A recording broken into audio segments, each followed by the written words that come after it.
பரிபூர்ண ஜீவன் அனுதின தியானம் நாள் 29. தலைப்பு: தேவ அன்பு நம்மை வெட்கப்படுத்தாது. வசனம்: ரோமர் 5:5.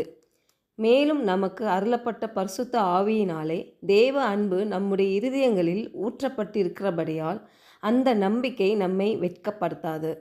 கருத்து: கிறிஸ்துவில் விசுவாசிகள் கொண்டிருக்கும் நம்பிக்கை பற்றி பவுல் பேசுகிறார். விசுவாசிகளுக்கு கிறிஸ்துவில் இருக்கும் நம்பிக்கை அவர்களை ஒருபோதும் ஏமாற்றாது. ஏனெனில் அது தேவ அன்பின் ஆழமாக உள்ளது. உலக அன்பு மூலமாக நாம் அவமானங்கள், வெட்கங்களை சந்தித்திருக்கலாம்.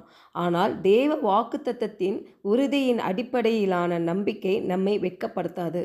ஏமாற்றத்துக்கு வழிவகுக்கும் உலக நம்பிக்கைகளைப் போல இன்றி கிறிஸ்துவில் நாம் வைத்திருக்கும் நம்பிக்கை பாதுகாப்பானது மற்றும் உறுதியானது.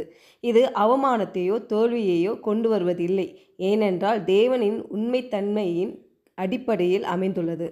நமது ரட்சிப்பின் போது பரிசுத்த ஆவியானவரை பெற்றுக்கொள்கிறோம். அவரின் பிரசன்னத்தின் மூலமாக தேவனுடைய அன்பை நமக்கு உறுதியளிக்கிறது.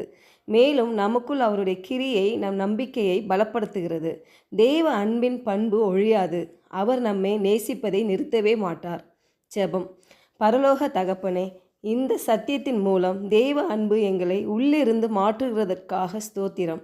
சில மனிதர்கள் மூலம் நாங்கள் வெட்கங்கள், அவமானங்கள் சந்திக்கிற நிலையில் பரிசுத்த ஆவியானவரால் எங்கள் இருதயங்களில் ஊற்றப்பட்ட தேவ அன்பு எங்கள் நம்பிக்கையின் ஆதாரமாகவும் உத்தரவாதமாகவும் செயல்படுவதற்காக உமக்கு ஸ்தோத்திரம். இயேசுவின் நாமத்தில் ஜெபிக்கிறோம் நல்ல பிதாவே. ஆமேன். God bless you.